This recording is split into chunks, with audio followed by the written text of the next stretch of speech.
The morning the papers came, Montana was still half frozen from spring's late cruelty. I remember the sound before I saw them. Tires crunching gravel, the hum of a black pickup climbing up our long dirt road. My husband, Daniel, stepped out of the truck first, his silhouette cutting across the porch light. He was smiling, that kind of smile men wear when they've already made a decision for you. I was in the kitchen, grinding coffee, the smell of earth and beans filling the quiet. He kissed my cheek and dropped a folder onto the table. "Signed and sealed," he said.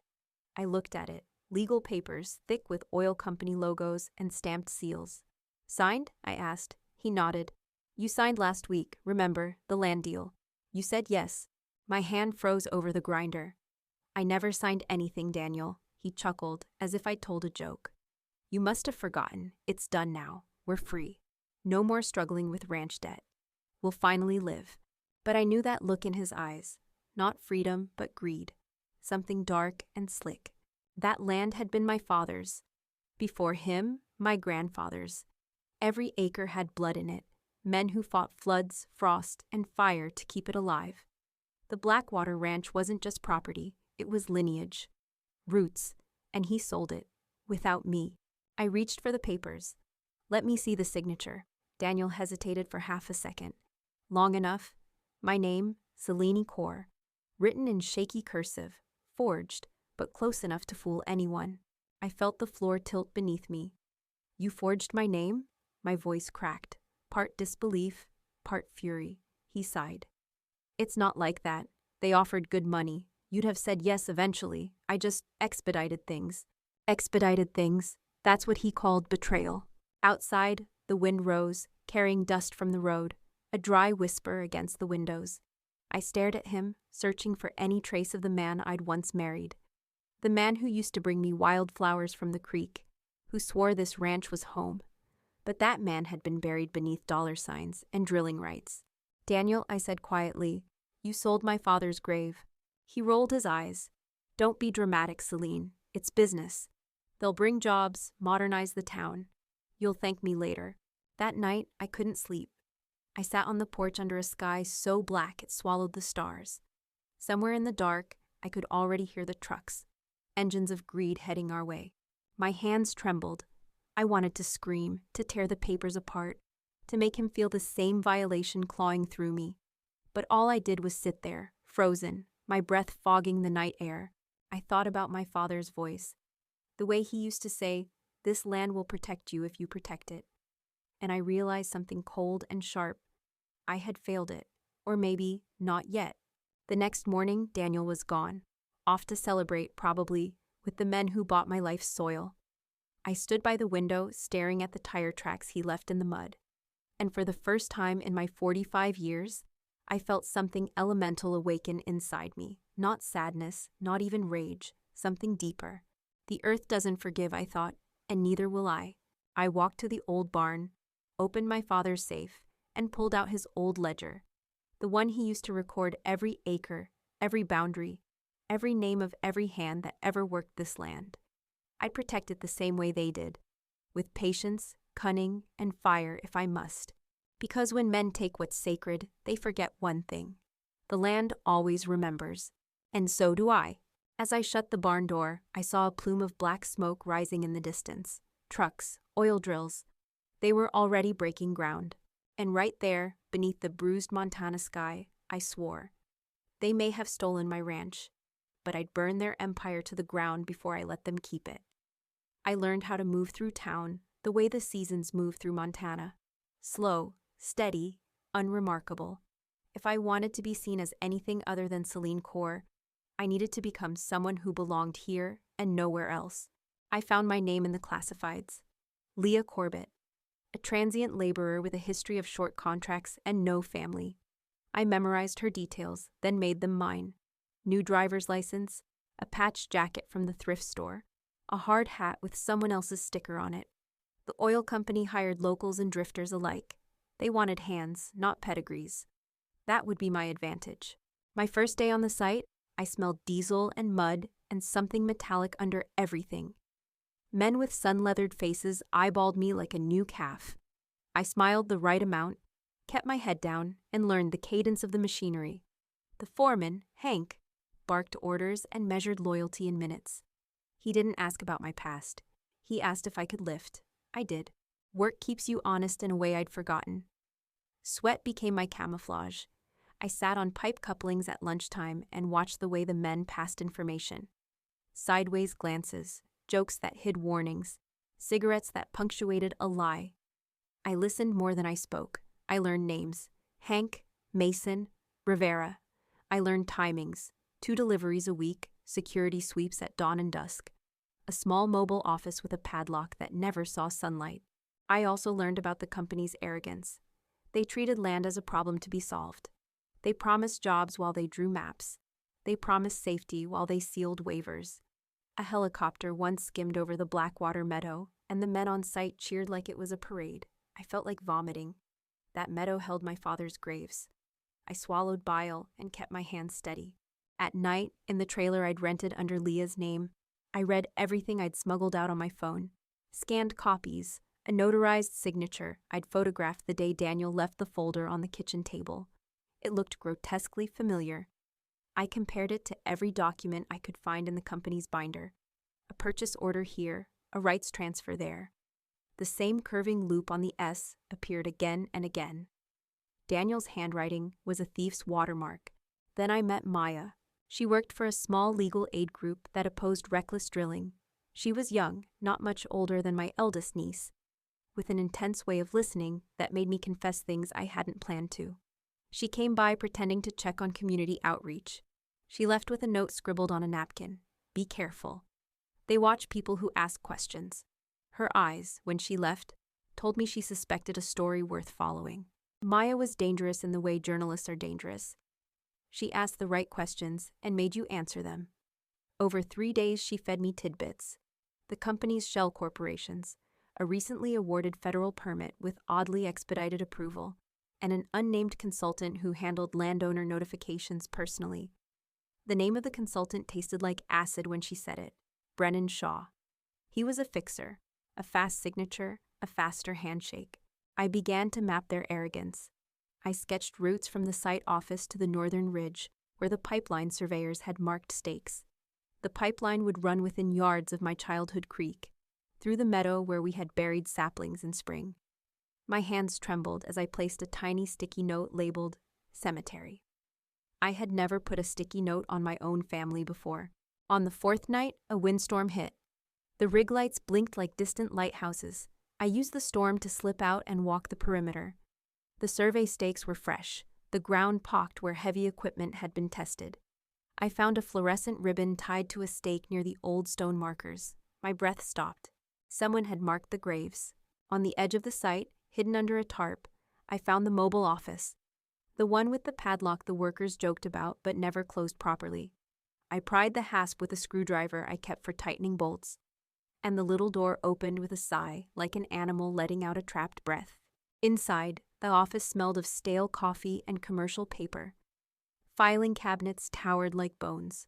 I rifled through folders with the nervous precision of someone picking a lock. Lease agreements, environmental assessments that read like fiction. A folder labeled Blackwater, Confidential. My fingers brushed the spine, and I felt something hot and sharp in my throat. I opened it. Maps, coordinates, a schedule for the initial push.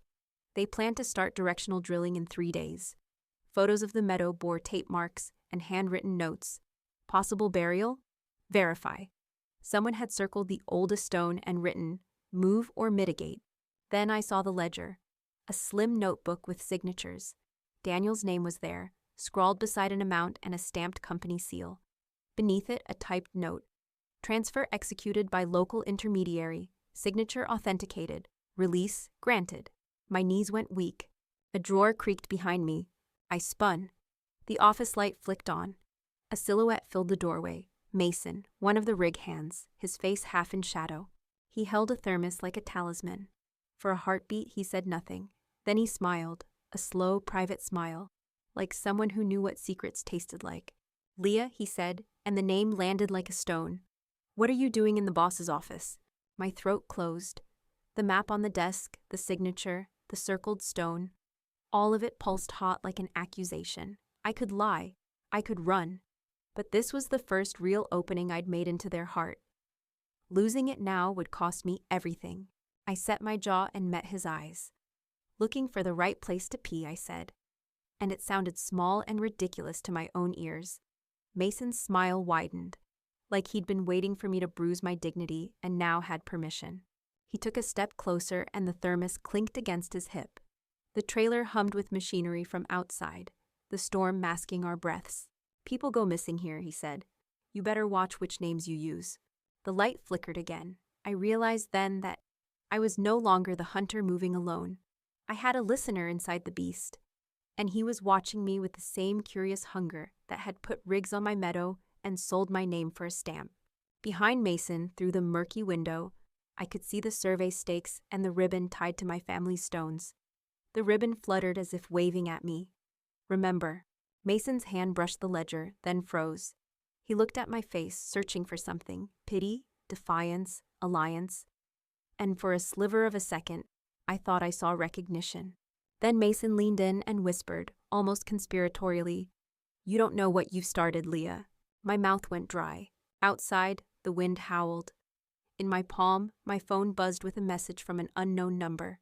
"We know who you are. Stop digging." The trailer's walls felt suddenly thin. The map of my life lay in a drawer, and someone else's eyes had read it. I had managed to pierce their skin, but they'd already pierced mine.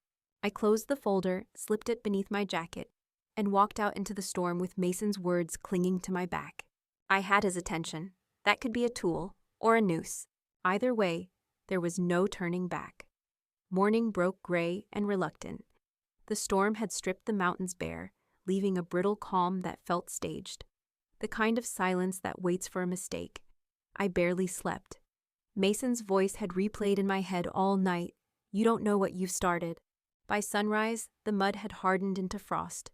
The men gathered at the rig, grumbling, lighting cigarettes that glowed like fireflies in the pale light. Mason stood among them, unchanged, his helmet low, his smirk casual, like nothing had happened the night before. He looked at me once, not a word, but his gaze lingered too long to be innocent. I told myself not to flinch. Fear is visible in places like this. It moves through rumor faster than the wind. By mid-morning, the supervisor barked orders for a new trench survey. I was assigned to a 3-person crew: Mason, Rivera, and me. The irony didn't escape me. If they wanted to watch me, they'd pick the perfect leash. We drove out to the northern ridge, where the land rolled down toward the creek that used to sing through my childhood. The air smelled of rust and pine sap. Frost crunched beneath our boots. "Hell of a view," Mason said. "Depends what you're looking at," I answered. He grinned. "I like a woman who bites back." I ignored him. Rivera stayed silent, the kind of man whose loyalty lies wherever the paycheck lands. I focused on the readings, marking ground depth, tracing their map with the precision of someone who knows the truth beneath it. Every measurement cut deeper, not into the dirt, but into my chest. They were building a pipeline over my family's bones. By noon, Rivera left to call in results. That left Mason and me by the creek, alone if you ignored the ghosts. He leaned on his shovel, watching me. "You're not Leah Corbett." I froze. My pulse spiked. "I don't know what you're talking about," he laughed softly. "You really think these boys don't check new hires? I saw the way you looked at that file. You've got skin in this game, sweetheart." I wanted to deny it, but his tone wasn't threatening. It was curious, almost amused. "What do you want, Mason?" He shrugged. "Depends. Some of us work for money. Some of us work for revenge." My throat tightened. "Which are you?" He smiled. "Maybe both." He tossed something toward me. A small flash drive wrapped in electrical tape. "Found that in the foreman's drawer last month. Looks like it wasn't meant to be found. Could be payrolls, could be worse." I stared at it in my gloved hand. "Why give it to me?" "Because I like seeing cracks in monsters," he said, his voice low. "And you, Leah, or whoever you are, you're about to split one open." Before I could reply, Rivera's radio crackled. "Mason, get back here. Shaw's coming down. Wants to inspect the trench himself." Shaw. The name sent a jolt through me. Brennan Shaw, the fixer, the man who'd handled Daniel's forge sale. The ghost I'd been chasing now had flesh. Mason looked at me. "You'd better play dumb. Shaw eats liars for breakfast." We walked back to the site. The air felt heavier, electric. Then a black SUV rolled in. tires sinking into the thawing earth. The man who stepped out was everything I expected and worse. Tall, immaculate, with the kind of arrogance money wears like armor. Brennan Shaw scanned the workers, his gaze predatory, calculating. His boots barely touched the mud. When his eyes landed on me, I felt the temperature drop. "You knew?" he asked. "Yes, sir. Leah Corbett," I said evenly. He smiled thinly. "Leah, pretty name. Keep your head down, and maybe you'll keep your job." He moved on, inspecting the trench, but every muscle in my body screamed not to react. He didn't recognize me, not yet. But his cologne, sharp and synthetic, brought back the memory of Daniel's suit the day he sealed the deal. The same brand, the same smell. That's when it hit me. Shaw had been at my house. Maybe not in person, but in paperwork, in deals, in lies whispered through signatures. He knew Daniel. Maybe he'd coached him. Maybe he'd been there when my name was sold. I clenched my fists inside my gloves, nails digging through leather. Mason caught my eye, subtle, warning, "Don't move." The SUV doors slammed, and Shaw called to the crew. 3-day schedule, no delays. We break ground Friday. Then he turned to Hank, the foreman, and said something quietly that made the man pale. I didn't hear it all, but I caught 2 words carried by the wind. Background checks. My blood went cold. When Shaw left, Mason walked up beside me, pretending to adjust a tool. "He's sniffing around," he said. "If you've got secrets, now's the time to bury them." I whispered back, "Not bury, dig up." That night, I sat in my trailer with the flash drive Mason had given me. I hesitated before plugging it into my old laptop. The screen blinked. Folders, encrypted files, invoices. One stood out, Blackwater, Ledger, PDF. My pulse hammered. I clicked. Inside, payment logs, scanned checks, and a series of consulting fees, from Daniel Corr to Brennan Shaw and Associates. I read every line until my eyes blurred. One transfer, then another. Each one dated months before the sale. He'd been planning it all along. And then, at the bottom of the file, one last entry. Project completion bonus, paid in full. Recipient, Daniel Corr. Amount, $275,000. I stopped breathing. He hadn't just sold my land, he'd sold me. Outside, the wind rose again, carrying the low hum of machinery. The first drills were being moved into place. I looked out the window at the black fields and whispered, "You built your empire on my blood, Daniel. Let's see how it burns." My phone buzzed again. Another message from that unknown number. "You were warned. Leave now." I stared at the glow of the text and typed back, "Not until the earth takes back what's hers." The next morning, the air was sharp enough to cut skin. When I stepped outside, the ground was frozen stiff, but the drills had already started their guttural roar. The land trembled beneath my boots.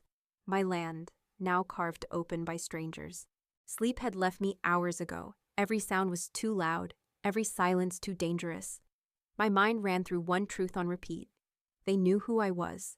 That text wasn't a bluff. Someone inside the company had dug through the facade of Leah Corbett and found the bones of Celine Corr. And in a place like this, secrets didn't survive the day. Mason arrived late that morning, his eyes tired, jaw tight.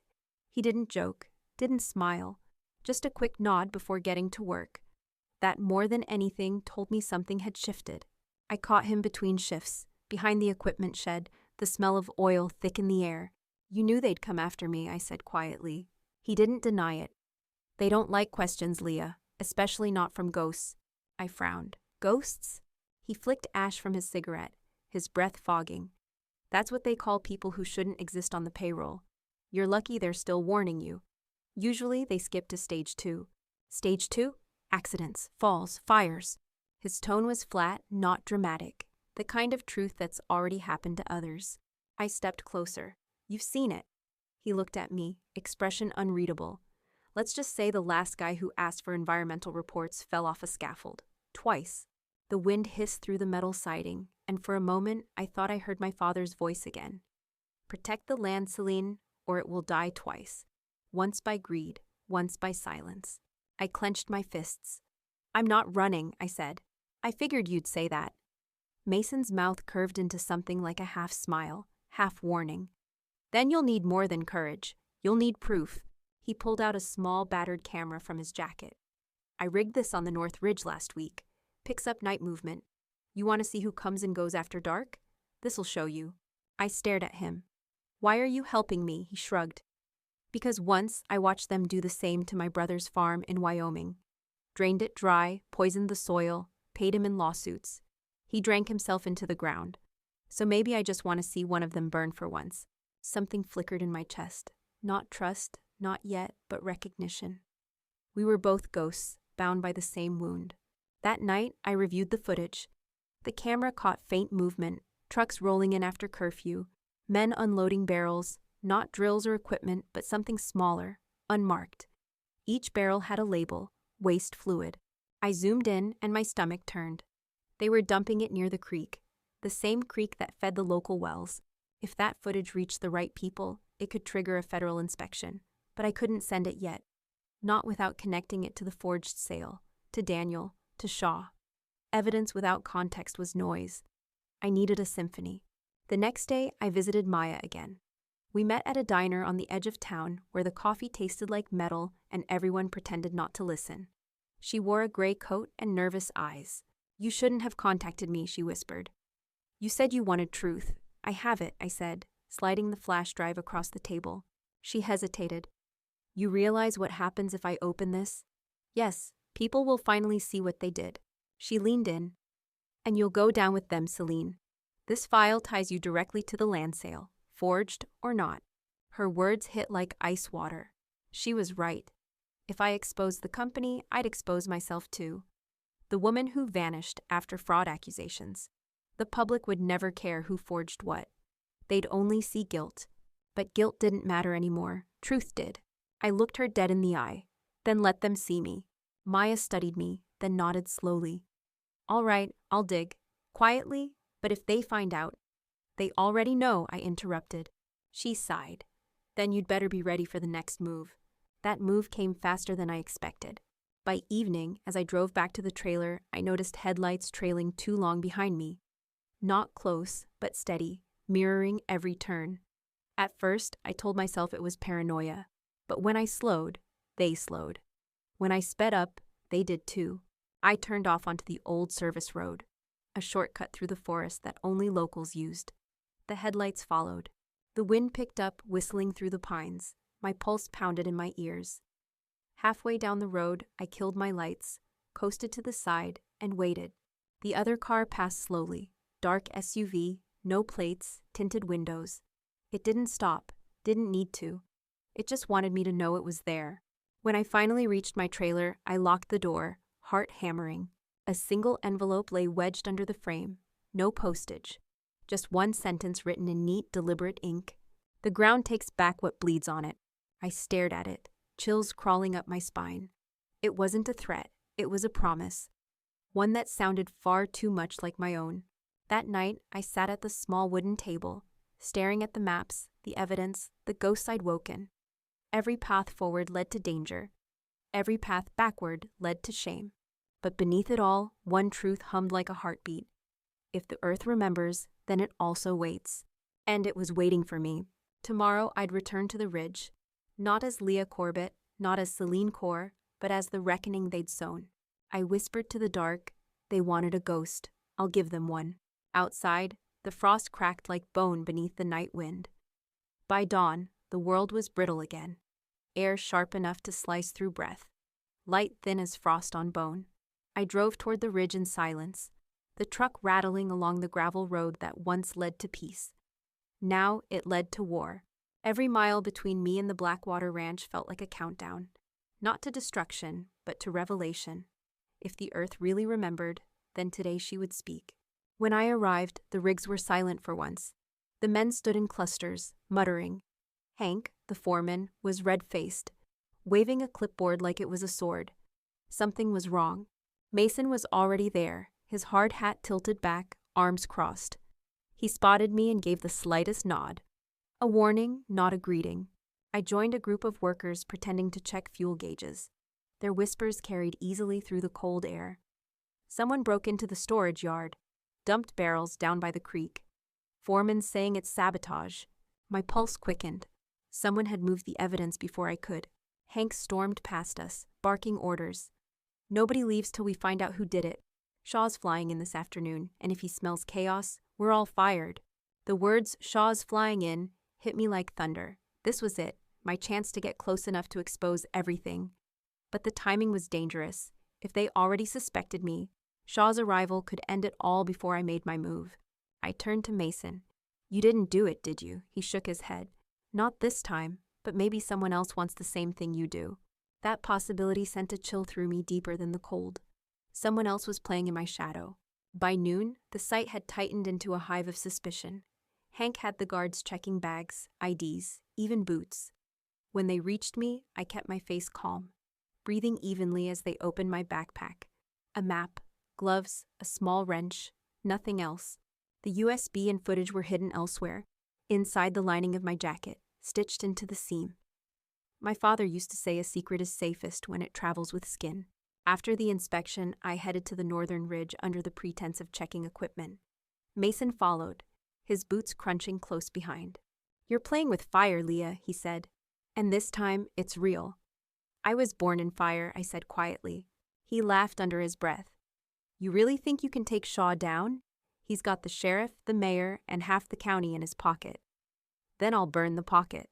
Mason looked at me like he was seeing me for the first time. Not the woman pretending to blend in, but the one standing on sacred ground, ready to light a match. At 2 p.m., the helicopter arrived. The wind it kicked up tore through the site, sending grit flying. Men shielded their faces. Shaw stepped out first, sunglasses glinting, the same polished arrogance as before. 2 security men followed, thick-necked, earpieces flashing. He didn't waste time. "I hear we've got vandalism," Hank stammered. "Yes, sir, but we're handling it." "Handle it faster," Shaw snapped. "The investors are coming next week. I don't want a PR nightmare." His gaze swept the workers and landed on me. "You," he said, pointing. "You were on night shift last week, weren't you?" I swallowed hard. "Yes, sir." "See anything unusual?" My heart thudded. One lie could save me, or damn me. I forced a shrug. "Just frost and fog, sir. Nothing that moves." He stared for a moment too long, then nodded slowly. "Good. Keep it that way." He turned away, but as he passed, his cologne drifted through the air again, cutting into my throat like memory. Daniel's scent, Daniel's betrayal. My vision narrowed, my world funneled to one point: him. After the inspection, Mason pulled me aside. "I don't think he bought it," he whispered. "He doesn't need to," I replied. "He just needs to believe I'm not dangerous yet." That night, I hid near the creek. The moon was a cold coin in the sky, reflecting on the black water that once gave my family life. Hours passed before I heard it. Engines, flashlights, voices. Men were dumping again. Barrels rolled down the bank, splashing into the current. The same waste fluids I'd seen on camera. Only this time, I wasn't watching through a lens. I was right there. I crept closer, staying low, mud seeping into my jeans. The men laughed, confident, careless. One of them pulled out a lighter, flicking it on and off. Then I saw the logo on his jacket. Black Ridge Environmental Services, the company that handled safe disposal for the oil firm. I took out my phone and started recording. That's when a hand clamped over my mouth. I struggled, elbowed, kicked, but the grip was iron. Mason's voice hissed in my ear. "Quiet, damn it. You'll get yourself killed." He dragged me behind a truck. Both of us crouched in the shadow. "They've got guards watching the perimeter. They see you, you disappear." I looked at him, breath ragged. "Then how do we stop them?" He handed me something, a flashbang grenade. Old military issue. Stolen from Shaw's security. "You throw it, they scatter. You get out." I stared at it. "You planned this?" He met my eyes. "You're not the only one who came here for justice." I nodded, heart pounding. The men were finishing up, one lighting a cigarette dangerously close to the spill. I pulled the pin and threw the flashbang. The explosion tore the night apart, light and sound crashing through the valley. The men screamed, blinded, stumbling into the water. I ran. Mason followed, shouting over the noise. "Go! Go!" We didn't stop until we reached the ridge. My lungs burned. My hands shook. Behind us, alarms blared and lights flared up around the site. Mason bent over, breathing hard. "Well," he said between gasps, "that'll get Shaw's attention." "That's exactly what I want," I said. I pulled my jacket tighter around me, feeling the hidden USB press against my ribs. A reminder of what still needed to be done. They can't bury this anymore, I whispered. Not the truth, not me. The wind rose, carrying the smell of smoke and diesel through the night. Somewhere far below, men shouted, engines roared. But for the first time, the land felt awake again. And so was I. By the time dawn stretched across the valley, the air carried the faintest trace of burnt oil. Sirens had wailed through the night, searchlights combing the ridges, but I stayed hidden beneath the old observation tower, the one my father built long before the drills came. The land was bruised now, charred streaks cut through the grass, and the creek shimmered with a dull metallic sheen. What they called progress, the earth called poison. And I was done whispering. By midday, the site was chaos. Reporters had arrived, sniffing for scandal. Sheriff's trucks lined the access road. Hank shouted orders no one obeyed. The flashbang incident had torn open the silence, and with it, the company's clean image. But Shaw hadn't shown his face yet. He was waiting for the smoke to settle, like a vulture waiting for stillness before it feeds. I stayed on the perimeter, wearing my hard hat and my false name like armor. Every word exchanged around me was sharp, brittle. Someone had to take the fall, and I knew exactly who Shaw would choose. Around 2 p.m., I saw him. The black SUV rolled up again, dirt still crusted from the day before. Brennan Shaw stepped out in a crisp suit. No sign of fatigue, only annoyance. His security men flanked him, scanning the crowd. He approached Hank first, voice low and venomous. "You lost control. One more screw-up, and I'll have your badge hanging from the rig." Then his gaze swept the site, slow, hunting, until it found me. "Leah," he said, smiling like a snake with perfect teeth. "You've been here, a few weeks? Seems like trouble follows you." I forced a laugh. "Guess I've got bad luck." He studied me for a beat too long. "Or good timing. Tell me something. What were you doing near the North Ridge last night?" I froze. "I was home," he nodded slightly. "That's interesting, because our cameras caught a figure matching your description, leaving the ridge just before the explosion." A pause stretched between us, taut as wire. I didn't blink. "Then your cameras need better focus." His smile thinned. "We'll see about that." He turned, signaling to his men. "Bring her in." The guards moved fast, but so did Mason. He stepped between us, voice sharp. "You can't detain a worker without proof." Shaw didn't even look at him. "I can do whatever I damn well please on my site." "It's our land," Mason said. "You lease it. You don't own it." For the first time, Shaw turned his eyes on Mason and smiled that slow, deliberate smile that meant someone just signed their own death warrant. "Well, Mr. Mason, maybe you'd like to come along too." They took us both to the portable command unit, a metal trailer humming with electronics and authority. The air inside smelled of disinfectant and ego. Shaw leaned against the table, arms crossed. "Let's skip the games. You broke into my restricted storage area, planted explosives, and tried to make us look like villains." "Why?" I stared at him, silent. The only sound was the faint tick of the air conditioner. He leaned closer. "What's your real name, Leah?" My chest tightened. My heartbeat filled the silence. "Celine," Mason said suddenly. I whipped my head toward him. "What?" He met my eyes, calm and unreadable. "Celine Kaur, that's her name." Shaw's grin widened. "Ah, the missing wife, the fraud case. I should have known." I felt the world tilt. Mason had given me up. Betrayal burned like acid, searing through my ribs. I shot him a glare sharp enough to cut steel, but he didn't flinch. Instead, he slipped a folded note onto the table as Shaw turned to gloat. I caught it with the edge of my boot, sliding it toward me. Shaw kept talking, savoring every word. "You think you can blackmail me? Your little stunt last night gave us all we need to charge you with sabotage and trespassing. You'll rot before anyone believes your sob story." I forced myself to breathe evenly. His voice faded into a blur as I bent my knee, unfolding the note with my shoe. 3 words, written in quick scrawl. "Press record, now."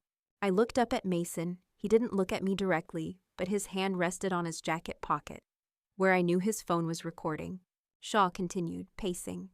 "You signed that land over, Celine. You and your greedy husband sold your soul for a few barrels of crude. Don't act pure now." I smiled, small, quiet, deliberate. "You shouldn't have said that on camera." He froze. "What?" Mason tapped his pocket. "Smile for the court, Brennan." For the first time, Shaw's mask cracked. "You son of a..." He lunged for Mason, but I was faster. I reached across the table and slammed the USB drive onto the surface. It clattered loud, sharp. "Here's your legacy," I said. "Payment logs, waste records, forged signatures, all with your name on them." He stared at it like it was a live grenade, and in a way, it was. Shaw grabbed the drive, shouting to his men, "Destroy that!" But the door burst open before they could move. Sheriff's deputies flooded in, Maya at their heels. Her voice was firm, steady. "Not this time, Shaw. We have a warrant." His face drained of color. You have no idea who you're dealing with." Maya smiled tightly. "Actually, we do. You just confessed." The deputies cuffed him as he sputtered threats, his voice fading under the click of metal. I turned to Mason. "You set me up." He shook his head. "I set him up. You just played your part." For a second, neither of us spoke. Then I laughed, shaky, exhausted, half in disbelief. The sound startled me. It had been so long since I'd heard it. Outside, the wind carried the scent of diesel and rain. The sky, for once, didn't look bruised. As Shaw was led away, I stepped out onto the ridge. The earth beneath me was scarred, but alive. Somewhere beneath that soil, my father's promise still pulsed. "Protect the land, and it will protect you."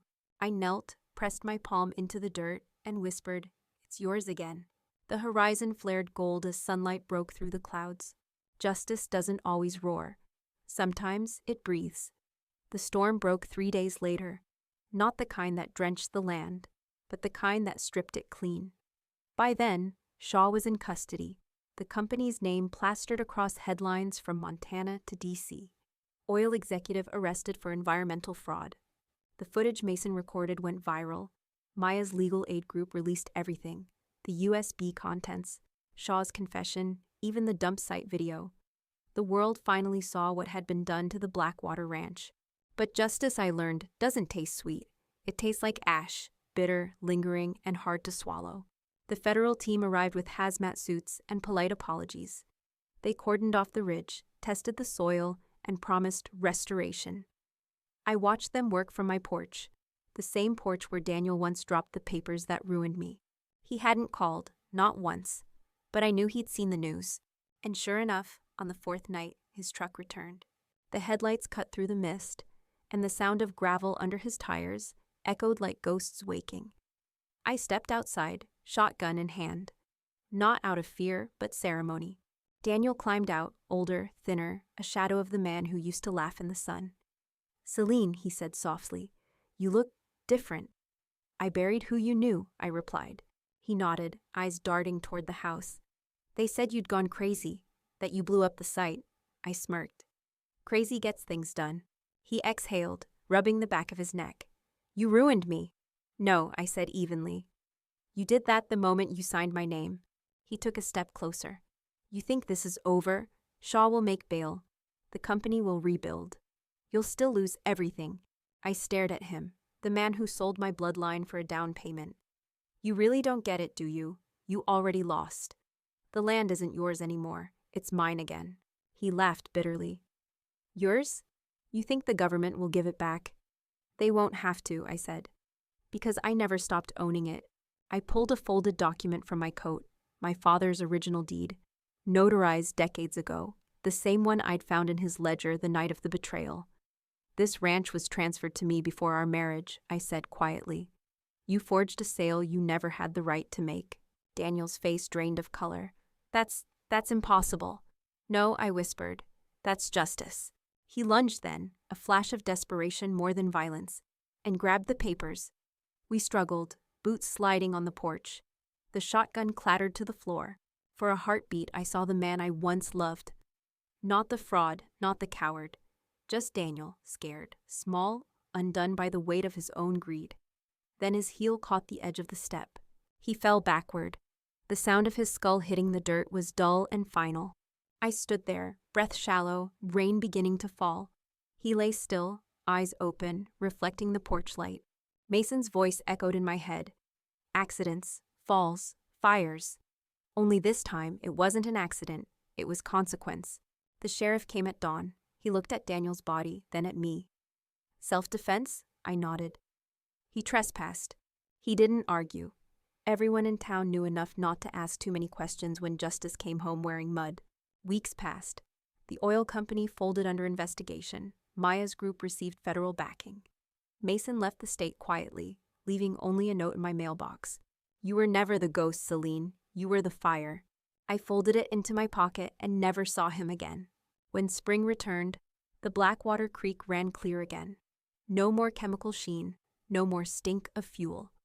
The meadow bloomed for the first time in years, soft green pushing through black scars. I rebuilt the fence line myself, plank by plank, the way my father taught me. Sometimes I'd hear the wind whisper across the fields, and for a moment, I'd almost hear his voice again. You protected it, girl. You did what we couldn't. And maybe that's what redemption really is. Not forgiveness, not peace, but persistence. The world forgot my name again, but the land never would.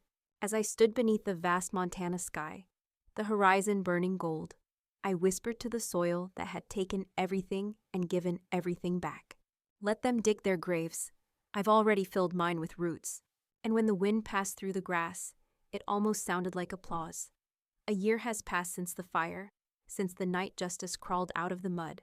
Blackwater looks different now, quieter, maybe wiser. The land healed itself the way people rarely do, slow, stubborn, beautiful. I rebuilt the lodge, not for tourists, not for business, but for memory. Its wooden walls smell of pine and old smoke. The porch faces east, where the sun first hits the fields. Every morning, I sit there with my coffee, listening. The land hums again. It doesn't whisper revenge anymore. It breathes. Maya visits sometimes. She laughs easier now. Success suits her, though she still carries that edge only truth-tellers have.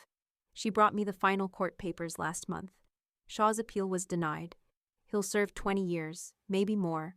I thought you'd smile, she said, when she handed me the envelope. I did, I told her, just on the inside. She laughed, and for the first time, it didn't sound hollow. The townsfolk changed too. The same people who once called me Crazy Celine now wave when they pass my gate. They've stopped pretending not to see the ranch. Some even bring seedlings to plant by the creek, saplings of pine, alder, and willow. I never asked them to. Maybe the land did. Sometimes I think about Mason. He vanished like smoke after the trial, leaving behind only the echo of that final note. You were never the ghost. You were the fire. I don't know where he went, Wyoming maybe, chasing his brother's ghost. But whenever the wind crosses the valley at dusk, carrying the faint clang of metal from the rigs they dismantled, I imagine he hears it too. And I hope he smiles. One night in late summer, I woke to thunder. For a second, I thought it was the sound of drilling again. The nightmare that never ends. But it was only rain, heavy and cleansing.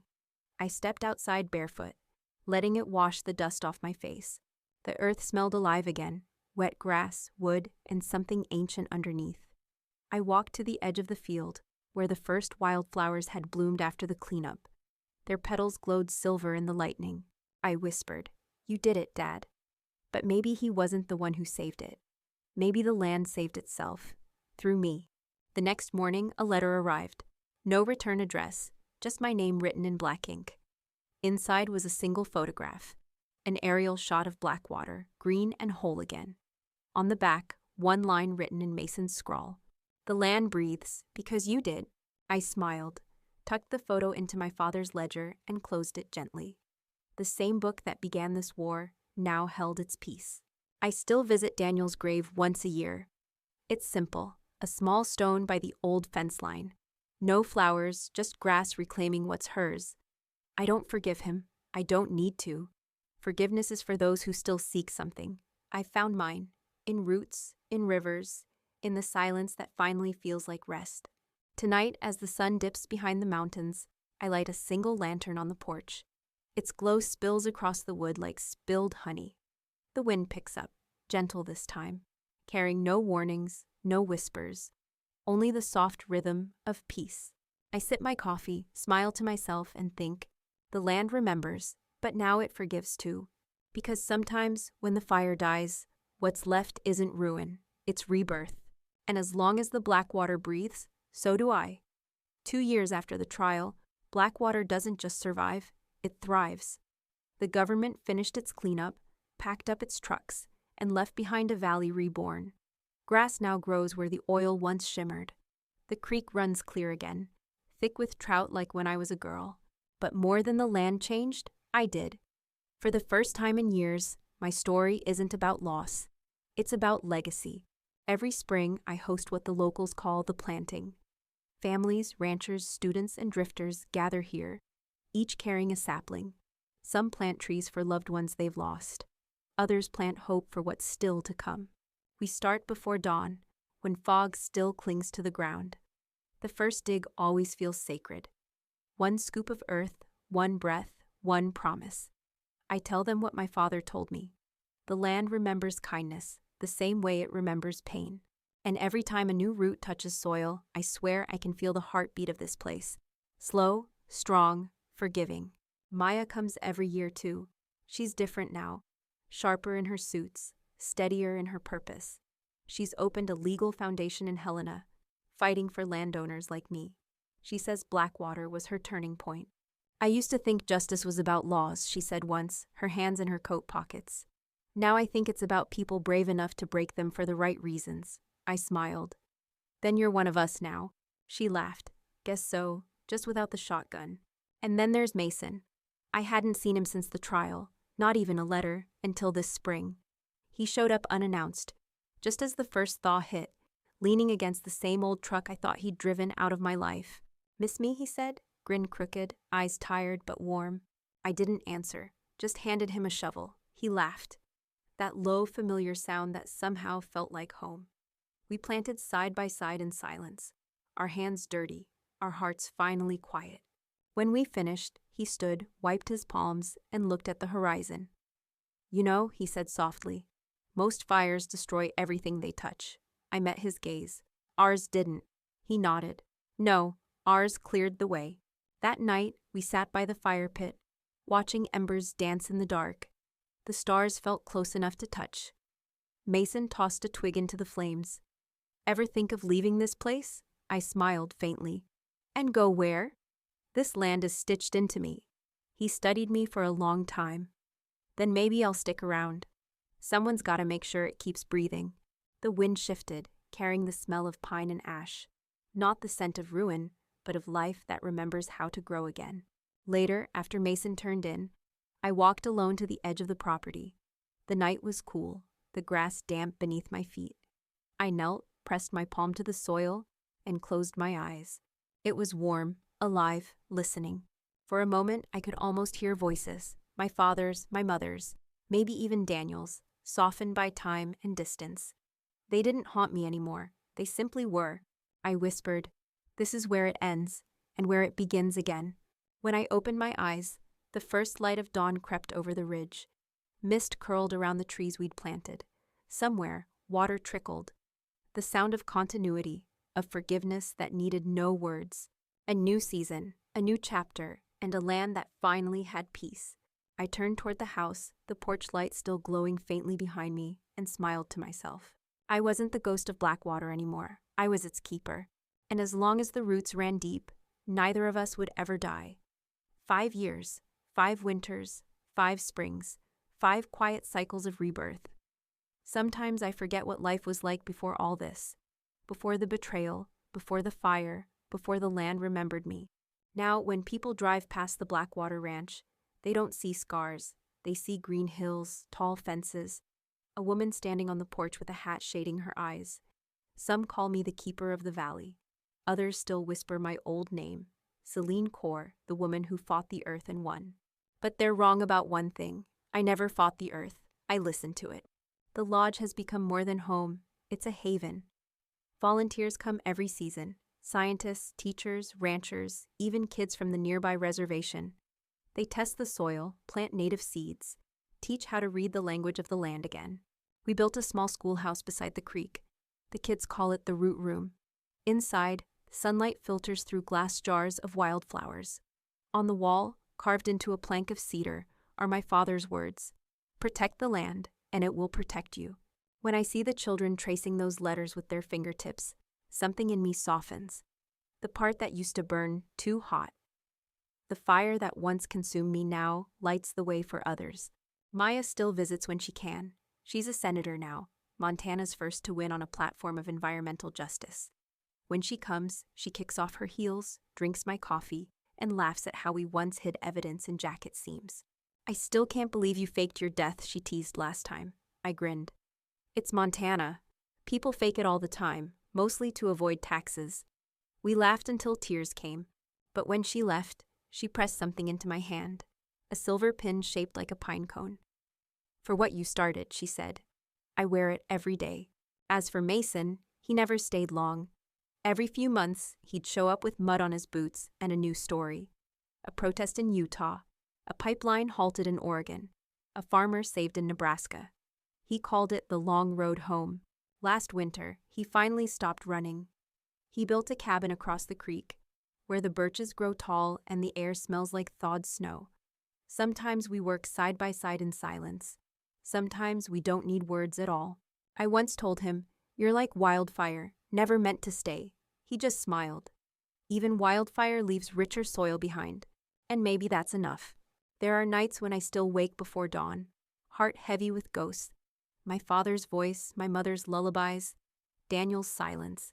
But the fear is gone now. The land hums low, like a heartbeat beneath the floorboards, steady, eternal. I walk out barefoot, dew cool underfoot, and stand at the edge of the field. The horizon glows faintly, the same ridge where it all began. The wind rises, soft, familiar, and in it I swear I hear something. Not words exactly, but echoes. Celine, the land still speaks my name, not as a curse, as a thank you. One morning in early autumn, a little girl from the schoolhouse ran up to me, breathless. "Miss Celine, we found something." She held out a small metal tag, rusted, half buried in the soil. I brushed the dirt away and froze. It was stamped with a serial number and the logo of Black Ridge Environmental Services. The ghosts never vanish completely. They just sleep until the world remembers to dig. I smiled and closed her tiny fingers around the tag. "Keep it," I said. "Let it remind you that the earth forgets nothing, but it forgives when we let it." She nodded solemnly. "Will it ever stop talking?" I looked toward the mountains. "No, but maybe now it's singing instead." That evening, I stood on the porch again, coffee in hand, the valley bathed in gold. The trees we planted years ago swayed with the wind, tall, defiant, alive. The same wind that once carried threats now carried laughter from the root room, the sound of hammers, and the faint cry of hawks overhead. I smiled. This was what redemption looked like. Not glory, not revenge, but continuance. When I close my eyes, I don't see fire anymore. I see green. And when the wind calls my name, I finally answer back. 10 years. A decade since the night everything burned. And yet, the Blackwater Valley still hums like a living memory. They call it the Miracle Plain now. The news once named it a restoration triumph.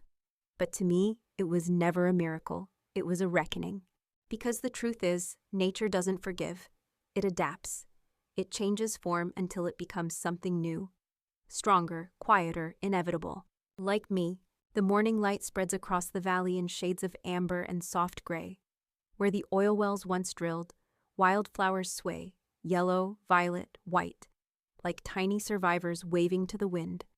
The creek has widened, carved new paths on its own. It's wild again, untamed, unapologetic. I walk its banks every day. I talk to it sometimes, out loud like to an old friend. The land listens. It always has. People come here from everywhere now. Students, documentarians, dreamers. They want to understand how a woman and a forgotten ranch changed a system built on greed. But I tell them the same thing every time. I didn't save the land. It saved me. They usually smile politely, not understanding. That's all right. Some things are meant to be felt, not explained. Maya still writes, now from Washington. Her foundation grew into a national network.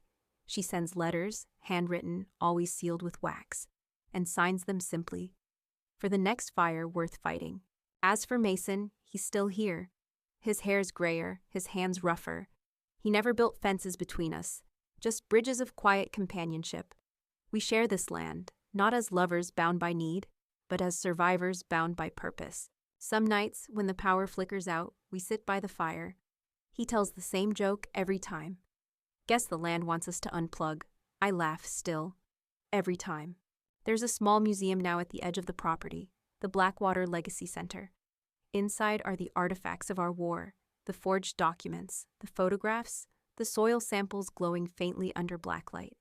Kids walk through in wide-eyed silence. At the end of the exhibit, there's a recording of my voice that plays on loop. Justice doesn't bloom overnight. It grows underground first, in silence, in patience, in pain. And when it finally rises, it doesn't ask for permission. Every time I hear it, I barely recognize my own voice. It sounds older now, calmer, rooted, but not everything healed. There are still patches of dead ground, reminders of what greed leaves behind. Every time I see one, I kneel, dig my hands into the dry soil, and whisper, not yet, but soon. Because even barren soil, if loved long enough, learns how to breathe again. One afternoon, while checking the fence line, I found something buried beneath the roots of an aspen. A rusted oil tag, broken in half, letters barely visible, Blackridge. I brushed the dirt away and smiled. The ghost had left another echo. Instead of throwing it away, I hung it on the wall of the lodge, right above the door. A reminder. We build peace not by forgetting the past, but by carrying it, gently, honestly, into the future. As dusk settles, I step onto the porch once more. The horizon glows orange, and the wind sings through the trees like it remembers every voice that's ever spoken here. The air smells of pine, rain, and smoke, not from destruction, but from life continuing. Mason calls from the yard, storms rolling in. I smile. Good, the land's thirsty. He grins, shaking his head. You always talk like it's alive. I look toward the fields, waves of grass shimmering like an ocean. It is alive, I say softly. It always was. As the first thunder rolls across the sky, I whisper to myself. And to the land that raised me, broke me, and built me again. Nothing truly dies here. It just becomes part of the soil. The wind answers, a low hum, wrapping around me like an embrace. The same voice that once cried in the dark now sings beneath my feet. And as I close the door against the rain, I realize something simple, something sacred. This isn't the end of the story. It's just where the roots grow deeper. 30 years have passed. The valley is older now, and so is the world. Technology hums even here, where once there was only wind and prayer.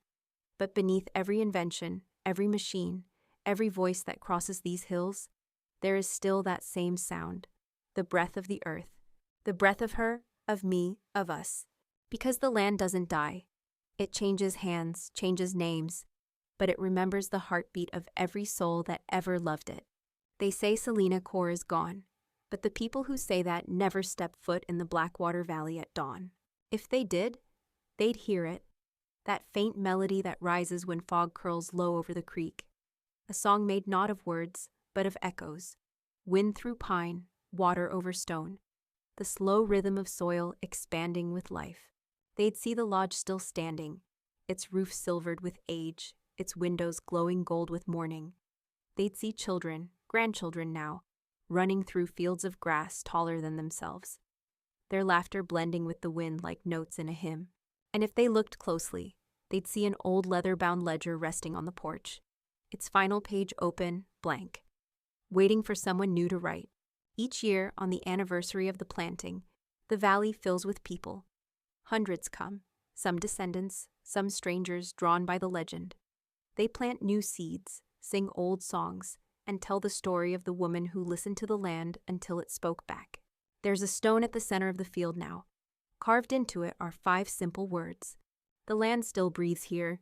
When the wind blows, the words seem to shimmer, and sometimes, just for a heartbeat, they say people hear a woman's voice in that wind.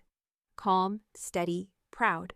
One summer afternoon, a young girl found an old pine cone near the stone. Inside it, perfectly preserved, was a single seed. She held it to her chest and asked her teacher, "Whose seed is this?" The teacher smiled.